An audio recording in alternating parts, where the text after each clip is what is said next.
boa tarde. Você acompanha agora as principais reportagens da HIT.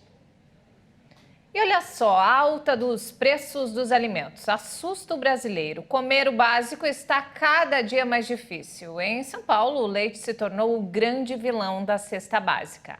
O custo do litro subiu 14% em junho. No café da manhã, ele costuma ser indispensável para muita gente. Mas com preço nas alturas, está difícil manter o leite no cardápio. Estou tomando menos leite, inclusive estou até preferindo ir para os leites vegetais, às vezes, porque eles estão quase o mesmo preço do leite normal. Segundo o levantamento da Precifica, empresa especializada em soluções de estratégias de preços e monitoramento de valores cobrados no comércio eletrônico, o litro do leite subiu mais de 14% no e-commerce em junho, na comparação com o mês anterior. O leite, o problema é entre safra, né? Todo ano, no inverno, o volume de captação de leite diminui bastante. E essa redução no volume de captação faz o preço do leite subir. É claro que existem outros custos, né, na produção de leite. Tem a parte do frete, que ficou mais caro por conta do aumento do diesel, né? Tem a parte da mão de obra, que subiu. Os custos com rações para tratar dos animais também avançaram bastante. Então isso ajuda a explicar uma parte desse aumento. E é claro que os derivados do leite acompanham o aumento. Manteiga, o queijo subiu bastante também.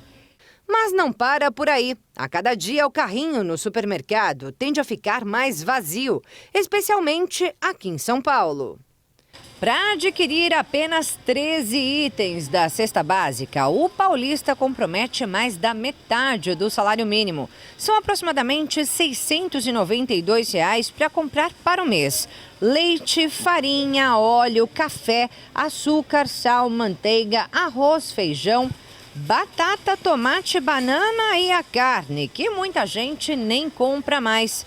Os dados são de uma pesquisa realizada pela Precifica com 5 grandes plataformas de supermercados daqui de São Paulo.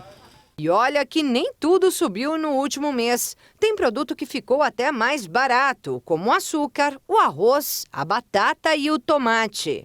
Já a banana sofreu alta de quase 12%. Mas calma. Como a banana ela não tem um ciclo assim, de produção muito longo, né? Ela produz rapidamente, em poucos meses a oferta deve se normalizar e o preço dela vai cair. Segundo o economista, o mesmo deverá acontecer com o feijão, outro vilão do mês de junho, com aumento de quase 9%. O feijão é um problema de safra. O feijão ele requer um ciclo de produção mais longo.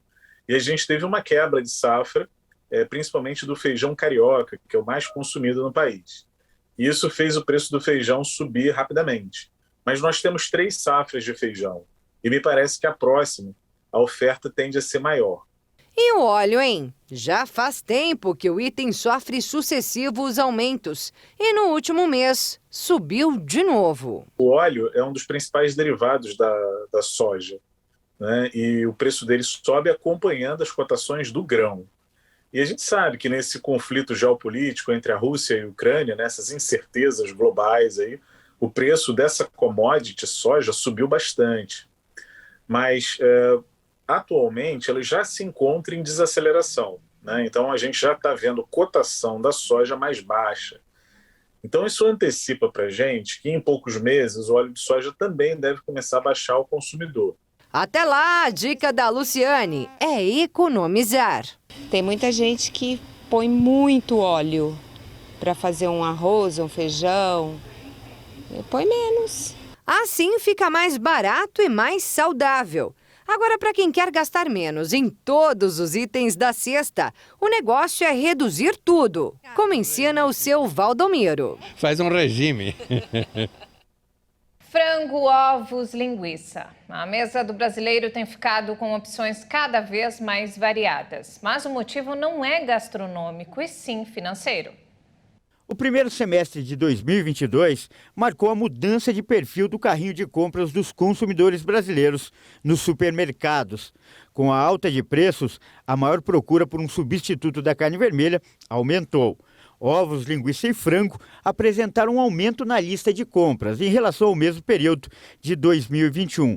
O consumo da carne vermelha tem ficado cada vez mais restrito por conta do aumento de preços provocado pelo câmbio e pela inflação. Os dados são de um levantamento feito por uma consultoria. Foram analisadas informações de cerca de 500 milhões de notas fiscais.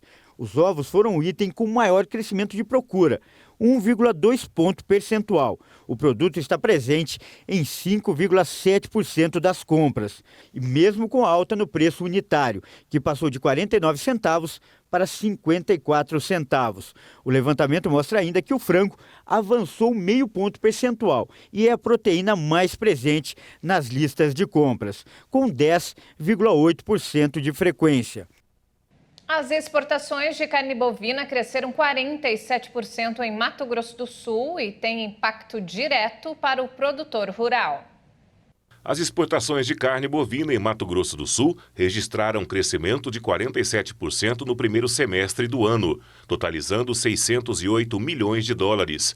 Em volume, o aumento no estado foi de 24,7%, com quase 130 toneladas processadas nos frigoríficos, diante de pouco mais de 100 toneladas do ano passado. Os dados foram levantados pela Secretaria de Comércio Exterior. Principalmente essa exportação de carne, onde nós já estamos processando vários produtos, né, tipo produtos semeados na cultura, soja, milho também, e também nós estamos exportando agora na forma de industrializar aqui na forma de carne. Isso é muito interessante para o estado, né, onde você ganha na exportação, ganha na competitividade de você ter mais produção aí, outras empresas vindo para Dourados, para o Mato Grosso do Sul também, onde nós vamos ter mais integradoras e também mais frigoríficos aqui para atender toda a nossa região. As vendas externas e aves também surpreenderam em bons resultados. Neste ano, foram comercializadas 91 toneladas, que somaram 180 milhões de dólares no estado. O volume é de 28,4% superior em receita diante do mesmo período do ano passado. Mas Mato Grosso do Sul se destaca principalmente pela diversidade de culturas e criações. Uma das situações que nós estamos virando um player de mercado, né, com relação aos outros estados, onde nós estamos industrializando, onde a pecuária de corte ela foi mais para o Pantanal, as regiões aí onde tinha mais pecuária, ela está virando grãos, soja, milho e outras culturas, e aonde está as regiões mais produtoras, está vindo as integradoras, né? Neste primeiro semestre, o país já atingiu 12 bilhões de dólares em exportações de carnes. A demanda externa continua firme. Em alguns casos, a ocorrência de doenças em grandes produtores favorece o produto brasileiro. Os Estados Unidos passam por um avanço da influenza aviária, que já atingiu 38 estados americanos. Na Europa, além dessa doença que afeta as aves, a região está sob ameaça da peste suína africana. Temos aí a questão, principalmente das questões sanitárias em outros países, né? O norte-americano é um exemplo, né? E também isso faz com que nós temos uma legislação muito forte, através do Ministério da Agricultura, onde todos os produtos que saem aqui da nossa região, ou saem do Brasil de uma forma geral, são produtos que têm o CIF, né? Certificado e com qualidade, né? Então isso para nós é muito importante. No primeiro semestre de 2022, o Brasil exportou carne bovina para 132 países, sendo que os principais compradores foram a China, com mais de 3 bilhões de dólares, a alta de 86%. Na sequência estão os Estados Unidos, com faturamento de 530 milhões de dólares no semestre, a alta de 67%. No país, o aumento ficou em 52% em receita no acumulado dos 6 primeiros meses de 2022, em comparação com o mesmo período de 2021. E mudando de assunto, as modalidades Pix-Saque e Pix-Troco movimentaram um pouco mais de 120 milhões de reais em 7 meses de existência. Segundo o Banco Central do Brasil, a adesão ainda é baixa em relação ao volume total de transferências via Pix, mas tem crescido. Mesmo com o sucesso das transações feitas em Pix entre os brasileiros, as funcionalidades Pix-Saque e Pix-Troco, que foram lançadas em novembro do ano passado, ainda têm registrado uma baixa adesão. Essas modalidades permitem aos usuários fazer saques em estabelecimentos comerciais, não apenas em caixas eletrônicos. Mas a oferta desses produtos é opcional e depende da adaptação dos sistemas das lojas. De acordo com o balanço levantamento feito pelo Banco Central do Brasil, entre dezembro do ano passado e junho deste ano, foram realizadas 868.256 transações das modalidades Pix, Saque e Troco, movimentando um total de R$ 122 milhões. Apesar de ainda baixos, os números de operações com as novas modalidades têm aumentado aos poucos. Em junho, o Pix Saque movimentou mais de R$ 31 milhões, enquanto em janeiro foi cerca de R$ 9 milhões e 700 mil. O Pix Troco passou de 145 mil movimentados em janeiro para 321 mil em junho. Já o sistema de pagamento instantâneo, no mês de junho, movimentou quase 773 bilhões de reais, em mais de 1 bilhão e 600 milhões de transações. Desde a criação do Pix, em novembro de 2020, foram movimentados pela modalidade de transferência mais de 17 trilhões e meio de reais. E olha só, o Ministério da Justiça suspendeu o serviço de 180 empresas de telemarketing por publicidade abusiva. A determinação da Secretaria Nacional de Defesa do Consumidor proíbe empresas de ligar para oferecer produtos ou serviços a clientes que não autorizaram o contato. A ação faz parte de uma grande operação da Secretaria Nacional do Consumidor, que é ligada ao Ministério da Justiça e dos 27 PROCONs do país, contra o telemarketing abusivo. E nessa primeira etapa, 180 empresas já tiveram suas atividades suspensas por irregularidades nos serviços. Elas são ligadas principalmente a bancos e instituições financeiras. A suspensão das atividades é por tempo indeterminado. A medida foi anunciada pelo próprio ministro da Justiça, Anderson Torres, em seu perfil no Twitter. A publicação feita no Diário Oficial da União desta segunda-feira afirma que a medida cautelar determina a suspensão dos serviços que vise o contato com o cliente para oferta de produtos e serviços sem o prévio consentimento do consumidor. A decisão prevê ainda multa diária de R$ 1.000 às empresas que descumprirem a regra. A Confederação Nacional da Indústria divulgou um levantamento sobre o crescimento econômico brasileiro. A previsão é de melhora no Produto Interno Bruto, que é a soma de todos os bens e serviços do país. Mas o setor de indústrias ainda não conseguiu se recuperar dos efeitos da crise. 270 mil brasileiros conseguiram um emprego com registro em carteira no mês de maio. Os dados divulgados pelo Ministério do Trabalho e Previdência ajudaram a Confederação Nacional da Indústria, CNI, a fazer uma nova previsão do Produto Interno Bruto brasileiro. Com mais postos de trabalho, houve também o aumento do consumo. Por conta disso, o PIB, que estava previsto para crescer apenas 0,9% neste ano, agora pode crescer até 1,4%. Este aumento, ainda de acordo com a Confederação, colocou a economia brasileira ao patamar de antes da guerra entre a Ucrânia e a Rússia. Os dados da CNI também apontam que o crescimento do número de pessoas empregadas também impulsionou o setor industrial. Isso acontece porque mais pessoas trabalhando aumentou o poder de compra dos brasileiros. Mesmo assim, a previsão da Confederação é que o crescimento do setor industrial seja de apenas 0,2% neste ano. Insumos caros, por uma pressão de custo que tem tido no Brasil e ao redor do mundo, e principalmente também falta de insumos para uma série de atividades, principalmente na atividade de produção de veículos. Para este economista, o baixo crescimento industrial pode afetar a economia brasileira. Ele ressalta que os investimentos no setor são primordiais para a recuperação do PIB. As previsões subiram para 1,5% até 2%. No entanto, nós temos alguns problemas. Temos a inflação, queda da renda e taxa de juros elevada. Isso acaba comprometendo o crescimento e compromete também o PIB. Os números de maio não vieram bons.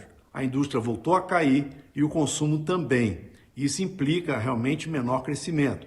Mas a perspectiva para os próximos meses é de queda de inflação e que o juro acompanhe também essa queda e o cenário econômico, então, poderá ficar melhor. O gerente executivo da CNI aponta uma série de problemas que, se forem resolvidos, podem ajudar no crescimento econômico como um todo. Você tem um sistema tributário que retira capacidade de competir das empresas nacionais e faz com que a economia se organize de uma forma menos eficiente. Você tem um sistema educacional muito deficiente, de modo que a qualidade da mão de obra é baixa, né? Você tem um sistema de crédito, né? Concessão de crédito para as empresas. O crédito ainda é muito caro e de difícil acesso. Faltam algumas semanas para o Dia dos Pais, mas muita gente já está pensando no presente e os comerciantes do Mato Grosso do Sul estão otimistas. 5%. Esse deve ser o percentual de aumento de vendas para o Dia dos Pais, comemorado no segundo domingo de agosto. Esse aumento ele é mais significativo nas compras de presente do que na comemoração. A data comemorativa deve movimentar cerca de 152 milhões de reais em compras e ainda quase 93 milhões em comemorações, no total 245 milhões de reais. O gasto médio deve ser de R$ 360,54, de acordo com a pesquisa feita pela FEComércio. Quanto aos presentes, a preferência é para vestuário, perfumaria e acessórios. A economista destaca 2 municípios, o que tem a maior previsão de aumento de vendas e o que deve ter a maior baixa. O aumento maior foi na cidade de Bonito, por conta do ano passado, nós tínhamos ainda a presença mais forte da questão da pandemia, né? E esse ano, com a liberação, fluxo de turismo aumentando, né? É natural que isso ocorra. Já na região de Corumbá, que também é uma cidade turística, nós temos uma previsão de redução. O comércio às vezes não sente tanto por conta do consumidor boliviano, mas o corumbaense, ele pretende gastar menos que o ano passado. Como ainda falta quase um mês para o Dia dos Pais, a baixa do preço da gasolina pode influenciar e aumentar o valor gasto com presentes e comemorações. Nós estamos aí praticamente há um mês, né, do Dia dos Pais, com essas medidas de economia, né, porque uma redução no preço do combustível acaba sobrando dinheiro que a pessoa possa utilizar em outros itens. E veja a seguir, desmatamento cresce em todos os biomas e aumenta 20% no Brasil. E ainda, pets influenciadores fazem sucesso na internet e conquistam o público com muita fofura. Nós voltamos em instantes. Até já!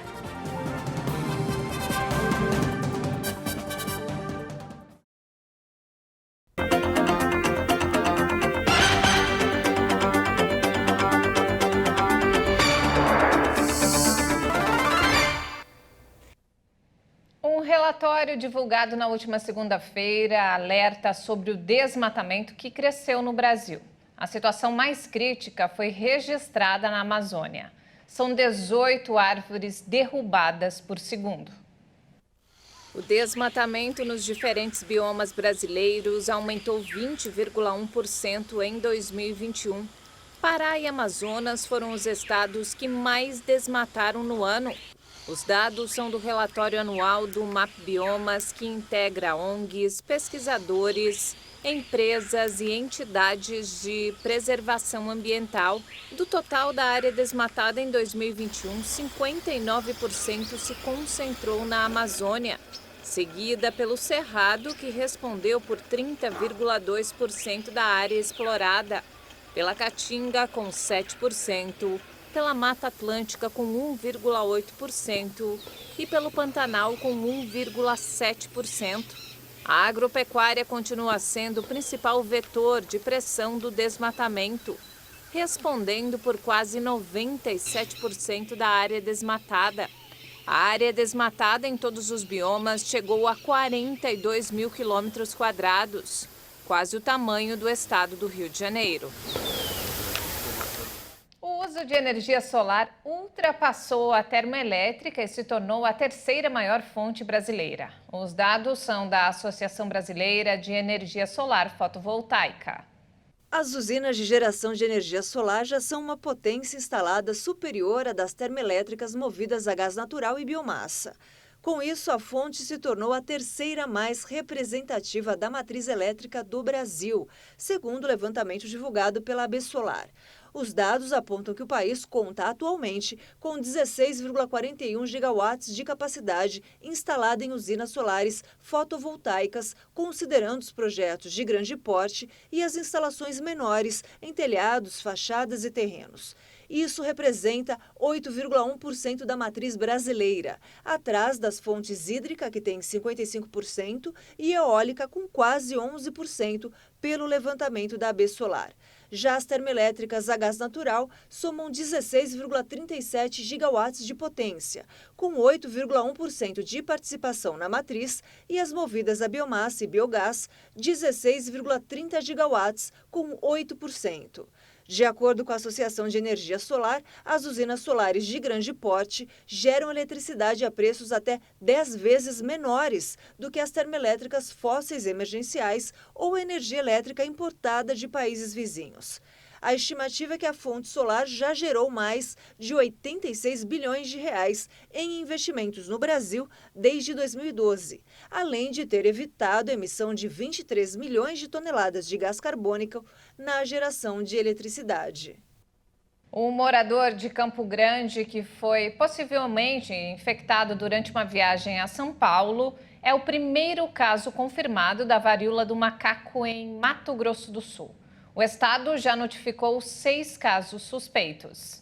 O secretário de Saúde confirma. Exames feitos no Rio de Janeiro detectaram o primeiro caso da doença em Mato Grosso do Sul. Trata-se de um paciente de Campo Grande. Um jovem senhor de 41 anos, residente em Campo Grande, que esteve em São Paulo recentemente e foi detectado, ele nos comunicou no dia 29 de junho. Esse paciente ele está sendo monitorado desde então na sua residência, não teve necessidade nenhuma de ir até ser internado em hospitais nossos. E hoje a Fiocruz nos mandou o resultado do exame, confirmando a monkeypox, então, o primeiro caso no Mato Grosso do Sul. Já são 310 casos da monkeypox, ou varíola dos macacos, confirmados em todo o país. Quanto ao paciente aqui de Campo Grande, o primeiro caso, ele apresentou ínguas, erupções na pele e genitálias, mas agora está tudo cicatrizado e não há mais risco de transmissão. Ele teve sintomas clássicos, que sejam aquelas feridas, as erupções na pele, Então isso foi acompanhado diariamente e hoje ele já não mais transmite a doença. Flávio Brito explica que os parentes e amigos que tiveram contato com o paciente estão sob acompanhamento. Não houve mais pessoas com sintomas, até porque a transmissão não é tão alta como da Covid, por exemplo. Pode ser na roupa de cama, pode ser em usar uma camisa, usar uma roupa dessa pessoa contaminada, pode ser por gotículas também, se houver erupções dentro da boca, na língua, então pode ser por gotículas também. Nem nos países onde houve maior incidência, não tem uma letalidade alta essa doença. Então não é motivo nenhum de alarde. E olha só que alarmante, desde 2018 a maior parte do Pantanal não vê as tradicionais cheias. E em função destas estiagens está faltando água até para os rebanhos. A saída que muitos pecuaristas estão encontrando é perfurar poços artesianos.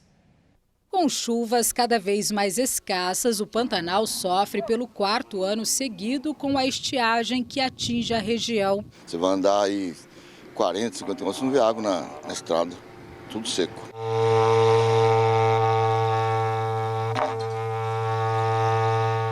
A pecuária é a principal atividade econômica dos produtores pantaneiros e encontrar água para o gado está cada vez mais difícil. Está muito seco o Pantanal, nós vem se arrastando numa seca braba. Braba, não tem água para nada, está difícil. Como é que faz para dar água para o gado? A gente tem que pedir nas fazendas, para os capatazes, para os donos, para os gerentes, para eles arrumarem, para a gente dar água, senão não tem condições de tocar, é difícil. A última cheia registrada no Pantanal foi em 2018, quando na régua de Ladário, o Rio Paraguai subiu 5 metros e 35 centímetros. Neste ano, o nível subiu apenas 2 metros e 64 no dia 30 de junho. Desta data para cá, o nível só vem caindo. Escassez de água até para os animais silvestres da região. A planície, internacionalmente reconhecida como a maior área alagável do mundo, tem cada vez menos áreas úmidas.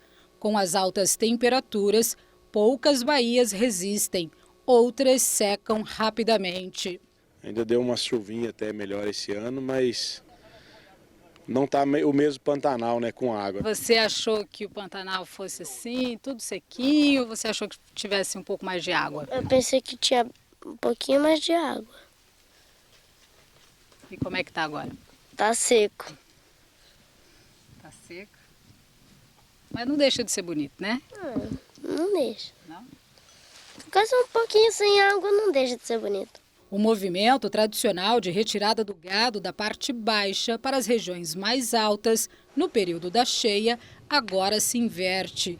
Os produtores vão em busca de água e pasto nas regiões mais baixas para evitar perder os animais. Essa boiada com 900 cabeças de vaca saiu de Rio Negro há cerca de 7 dias e tem mais um dia de viagem até chegar ao seu destino final, no Pantanal da Niacolândia, no município de Corumbá. E nós estamos, tipo assim, na metade da seca, né? Nós temos ainda agosto, que é muito ruim, temos setembro também, que é ruim, e outubro também não é muito bom, começa a chover, porque as primeiras chuvas pode ser grande do jeito que for, mas ela cai, com 2 dias some tudinho, porque está muito seco, né? E é areia. Até os mais experientes, com décadas de trabalho no Pantanal, se assustam com a situação. Esse dia atrás lá nós não jantemos porque não tinha água. Ficou sem água. E parece que está secando cada vez mais e vai secar mais. Esse aqui é o famoso curichão do Rio Negro. Na retirada da boiada em 2018, a correnteza era tão grande que muitos animais rodaram. Alguns tiveram que ser resgatados.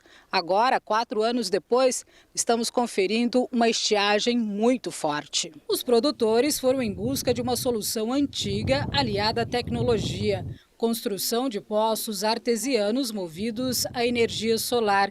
Sem água na superfície, a alternativa foi buscar no subsolo para enfrentar longos períodos de estiagem. Hoje a gente tem um recurso bom aí que ajudou a gente, são as placas solares, né? A gente faz bastante poço para oferecer uma água de qualidade, fornecer para os animais, porque essa seca está forte. São 2 placas solares, né? E uma bomba. Aí você direciona a água para onde você quiser. Você quer mandar ou para uma caixa d'água, mandar para um tanque. Você vai aqui, nós fazemos muito aqueles buracos de draga, né? Aquelas represas que a gente fala. Aí você puxa a mangueira, joga lá dentro e deixa diariamente. E a profundidade?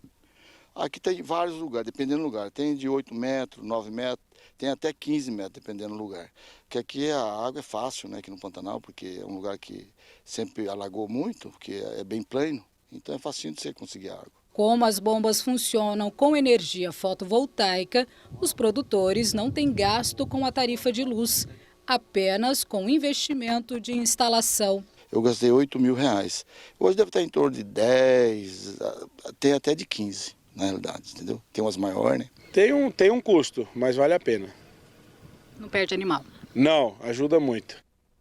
Você sabia que quem não está satisfeito com o nome de nascimento ou gostaria de mudar a grafia não tem mais problema para resolver a questão? É verdade, a nova lei dos registros públicos facilita a alteração, que antes dependia de decisão judicial. Você gosta do seu nome? Gosto. Como é que você se chama? Meu nome é Marcos Ribeiro da Silva. O senhor gosta do seu nome? Gosto. Como se chama? Lamartine. Lamartine. Ai, que chique. É. Gostaria de ter outro nome ou não? Não, eu tô feliz da vida com esse nome, né? Como é que a senhora se chama? Maria. Dona Maria? Uhum. A senhora já quis mudar o nome em algum momento da vida? Você gosta do seu nome? Eu gosto.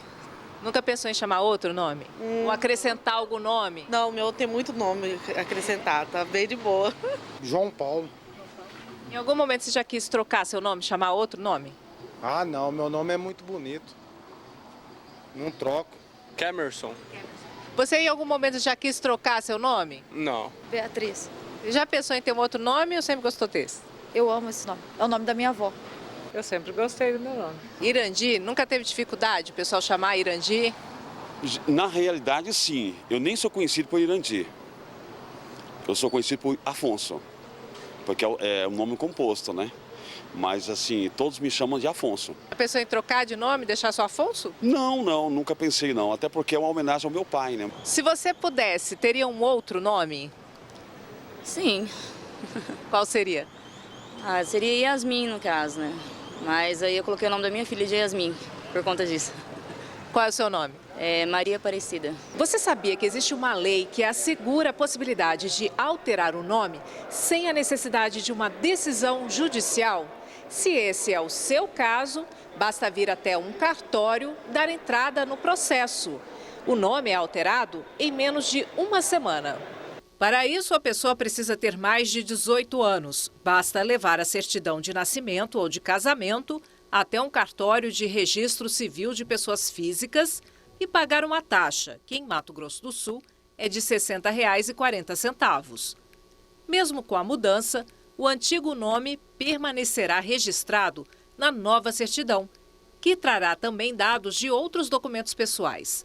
É uma garantia para evitar que alguém use dessa facilidade para cometer algum tipo de crime, como explica o conselheiro da Associação dos Registradores de Pessoas Naturais. O cuidado que a gente tem a fazer essa verbação é solicitar os documentos que essa pessoa já possui. RG, CPF, eventualmente passaporte, título de eleitor, CTPS, se a pessoa tiver também, porque quando da lavratura dessa verbação, nós vamos citar todos esses documentos que a pessoa já possui. Então, aí de posse da nova certidão, contendo o novo nome escolhido, essa pessoa vai conseguir tirar a segunda via desses documentos e não, eventualmente, com esse novo nome, fazer um documento diferente. Quem optar pela alteração deve se atentar às mudanças em outros documentos também. Alguns procedimentos exigem pagamento de taxa. A lei prevê ainda que o oficial de registro civil pode se recusar a fazer o procedimento caso desconfie de alguma fraude ou má intenção. A mudança pode ser requerida apenas uma vez. Para voltar atrás, será somente por meio judicial. O mundo animal está cada vez mais tomando conta das redes sociais. Nós vamos conhecer agora 4 cães que se destacam no cyberuniverso e estão dando o que falar. Quem vê assim, correndo, brincando, cheios de energia e peraltice, nem imagina o sucesso que esses 3 fazem nas redes sociais. Belo, Joca e Otávio, que é carinhosamente chamado de Tavinho. São os patudos desta maquiadora que viu no carisma dos cachorros uma oportunidade de brilhar nas redes sociais. O perfil dos 2 Cheetos surgiu antes dos 2 Cheetos, quando era o Otávio e o pai dele, o Augusto. Aí depois que o Augusto morreu, eu dei continuidade com o perfil do Otávio, que chamava Oi Otávio. E aí depois de 6 meses veio o Joca, que ele deu uma viralizada na internet, bombou. E aí veio os 2 Cheetos, o perfil dos 2 Cheetos, que aí ficou o Joca e o Otávio. E agora o Belo também é um blogueiro bem famosinho. Um vídeo que a Elisa publicou em uma rede social do Golden falsificado bateu em 2 semanas mais de 4 milhões de visualizações. A maquiadora é quem administra o perfil dos 2 Cheetos e conta que a história dos cãezinhos mais populares de Dourados começou sem pretensão alguma. E eu fiz o vídeo sem intenção nenhuma, né? Postei no TikTok e aí começou a bombar. Então, assim, em 15 dias deu 4 milhões de visualizações. E nem eu estava esperando que ia ter essa repercussão toda, né? E aí eu postei no Reels do Insta e já veio as páginas Perrengue Chique, as páginas mais famosas do Instagram, perguntando se podia compartilhar. E eu falei, não, pode compartilhar. E agora, sim, aumentou os seguidores deles absurdamente, Brasil todo. E que me mandou mensagem falando dele, algumas mensagens criticando, né? Porque eu coloquei lá, adotei achando que era um Golden. Não foi bem assim, foi só um meme, né, a história.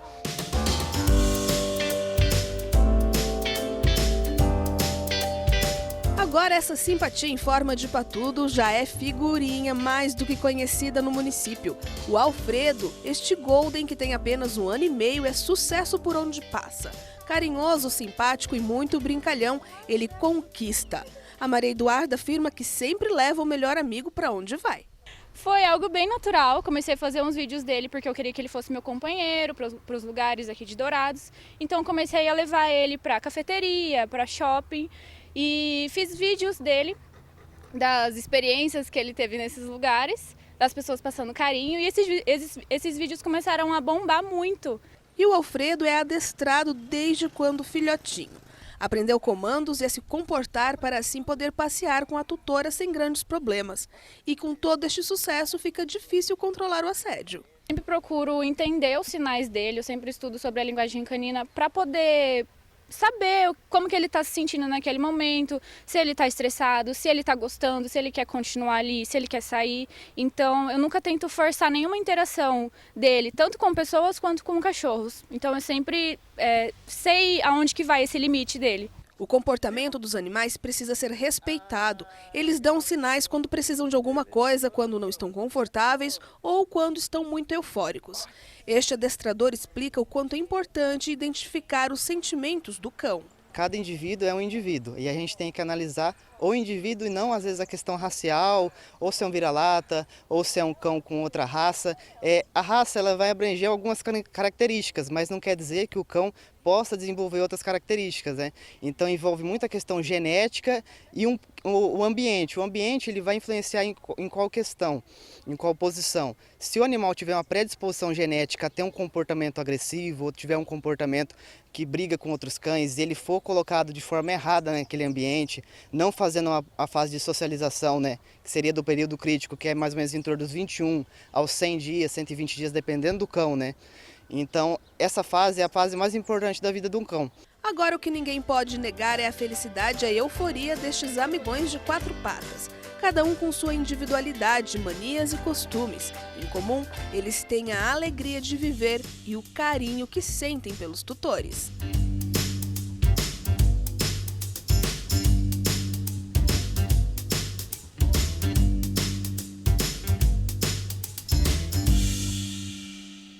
Que fofura, parabéns! E não temos mais tempo, essa edição fica por aqui. Mais informações ao longo da nossa programação. E se quiser rever as nossas reportagens, acesse o canal Hit Notícias no YouTube. Um excelente domingo para você e obrigado pela companhia.